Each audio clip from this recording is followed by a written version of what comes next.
1940 का साल था। हिंदुस्तान और पाकिस्तान के बंटवारे के वक्त बेशुमार दिल दहला देने वाली कहानियां सामने आए। लोग अपने घर छोड़कर नई जगहों की तलाश में जा रहे थे, जहां वो एक नई जिंदगी शुरू कर सकें।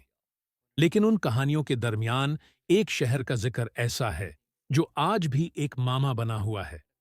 उस शहर का नाम था रावी नगर, जो बंटवारे के वक्त एक ही रात में गायब हो गया। न शहर का कोई पता मिला, न वहां के रहने वालों का। ऐसा लगता था जैसे वो जगह कभी वजूद ही नहीं रखती थी। कहा जाता है कि रावी नगर एक छोटा मगर खुशहाल शहर था, जहां हिंदू और मुसलमान दोनों अमन के साथ रहते थे। वहां के लोग अपनी मेहमान नवाजी और खुश मिजाजी के लिए मशहूर थे। लेकिन 14 अगस्त की एक रात सब कुछ बदल गया। उस रात न सिर्फ शहर गायब हो गया, बल्कि वहां के लोगों का भी कोई सराग नहीं मिला। इस शहर के गायब होने से मुताल्लिक कुछ बातें आज तक मामा बनी हुई हैं। पहली बात यह है कि बंटवारे से एक दिन पहले रावी नगर में एक बड़ा मेला लगाया गया था। लोग खुशी के माहौल में थे। बच्चे झूलों पर खेल रहे थे, औरतें लौटूं और गजरे खरीद रही थीं, और हर तरफ एक जश्न का समा था। किसी को यह अंदाजा नहीं था कि यह उनकी जिंदगी का आखिरी दिन होगा। दूसरी अजीब बात है कि यह सब कुछ एक ही दिन में हुआ।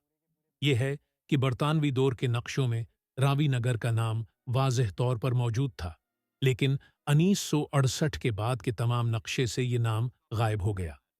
कोई नहीं जानता कि ये कैसे हुआ और क्यों किया गया। तीसरी बात वो ट्रेन है जो बंटवारे के वक्त रावी नगर के लोगों को ले जाने के लिए चलाई गई थी। इस ट्रेन में तकरीबन 200 लोग थे, हिंदू और मुसलमान दोनों। लेकिन वो ट्रेन अपनी मंजिल तक कभी न पहुंची। रेलवे रिकॉर्ड में उसके ड्राइवर का आखिरी पैगाम आज भी दर्ज है। हम स्टेशन के करीब पहुंच रहे हैं, लेकिन यहां कुछ अजीब सा है। हवा में एक प्रासरार आवाज है। ऐसा लगता है हम किसी और दुनिया की तरफ जा रहे हैं। इस पैगाम के बाद ट्रेन का सिग्नल हमेशा के लिए बंद हो गया। न ट्रेन का कोई पता मिला, न उसमें मौजूद लोगों का। चौथी बात वो खतूत हैं जो रावी नगर के रहने वालों ने अपने रिश्तेदारों को भेजे थे। वो खतूत कभी अपनी मंजिल तक नहीं पहुंचे। लेकिन बंटवारे के हफ्ता साल बाद एक लाइब्रेरी में एक पुरानी डायरी मिली। उस डायरी में लिखा था, यहां कुछ अजीब हो रहा है। हमें महसूस होता है कि हम यहां से जिंदा नहीं जा सकेंगे। शायद हम कभी वापस ना आ सकें। ये कहानी और प्रासरार हो गई जब 70 साल बाद एक मोर्ख, आरो कपूर, ने रावी नगर पर तहकीक करने की कोशिश की। उसने पुराने नक्शे, खतूत और दीगर दस्तावेजात को इकट्ठा किया और एक नक्शा तैयार किया जिसमें रावी नगर की जगह वाज़ेह तौर पर दिखाई गई। लेकिन जब वो उस जगह पहुंचा तो वहां एक घना जंगल था जो ऐसा लगता था कि जैसे किसी को अंदर दाखिल होने नहीं देगा। देहातियों का कहना था, ये जंगल जिंदा है, वहां मत जाओ, ये रावी नगर के लोगों की रूहों का घर है। आरो ने अपनी तहकीक दुनिया के सामने लाने की कोशिश की, लेकिन एक रात वो खुद गायब हो गया।